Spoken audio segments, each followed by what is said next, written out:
हरे कृष्णा। आप सबका स्वागत है भाग 2 में भगवान कृष्ण के बारे में कि भगवान कृष्ण का जो भौतिक देह है यानी कि लोगों की दृष्टि में जो जल गया था, लोग ऐसा मानते हैं। तो विष्णु पुराण के 420 पृष्ठ संख्या में अध्याय 37वें में बताया गया, पाराशर ऋषि कहते हैं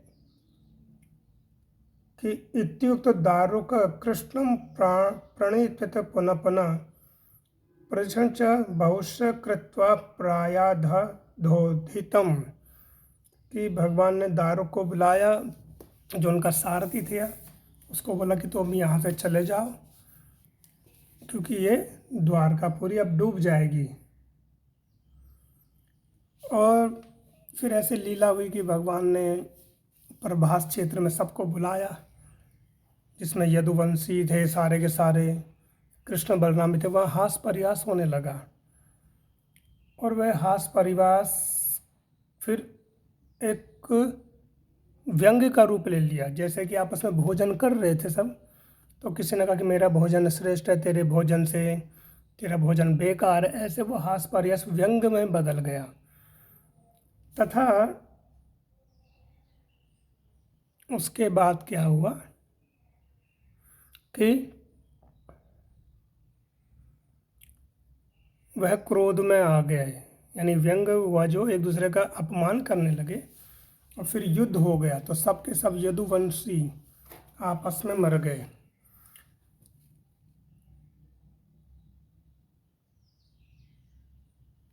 तो भगवान कृष्ण एक पीपल के वृक्ष के नीचे बैठ गए, अपना चतुर्भुज रूप उन्होंने धारण कर लिया था।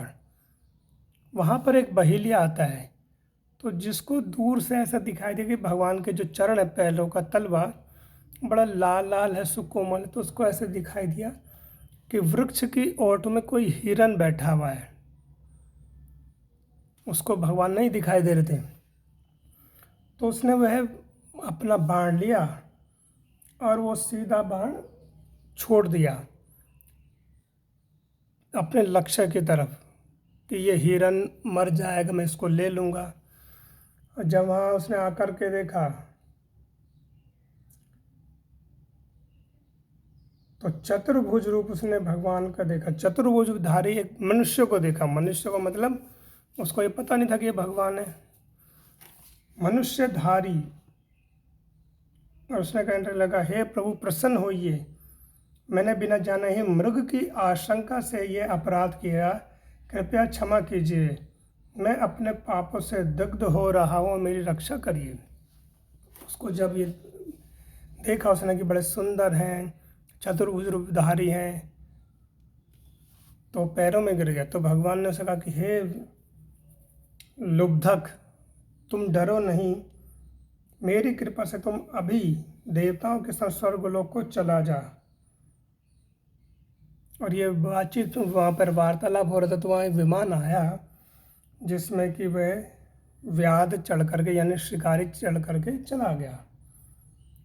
उसके बाद भगवान कृष्ण ने अपने आत्मा को अव्यय अचिंत्य वासुदेव स्वरूप अमल अजन्मा अमर अप्रमेय अखिलात्मा और ब्रह्म स्वरूप विष्णु भगवान में लीन होकर के त्रिगुणात्मक गति को पार किया। यानी भगवान ऐसा कर रहे हैं कि वह अपना ही चिंतन कर रहे हैं। एक तरह से भगवान की लीला की, भगवान अपना ध्यान कर रहे हैं। और फिर क्या किया उन्होंने, इस भौतिक संसार को त्याग दिया।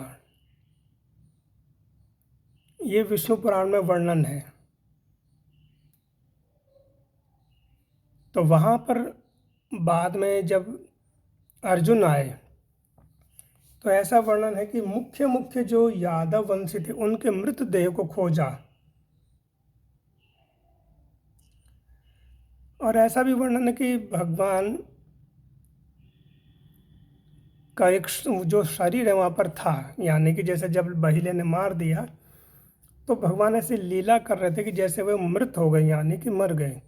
तो रुक्मणी जी और जो मुख्य पटरानियाँ थी उन्होंने भगवान के शरीर का आलिंगन किया और अग्नि में वह चढ़ गई, यानी कि उन्होंने अपने आप को चिता में बैठा लिया। बलराम जी की पत्नी भी आई वहाँ पर, उन्होंने भी यही किया। परंतु कहीं पर ऐसा वर्णन नहीं है कि भगवान की देह जली। अर्जुन, राम और कृष्ण के तथा अन्य ने मुख्य मुख्य यादवों के, तो यहाँ पर ये बताया कि यादवों के मृतदेह की खोज करी।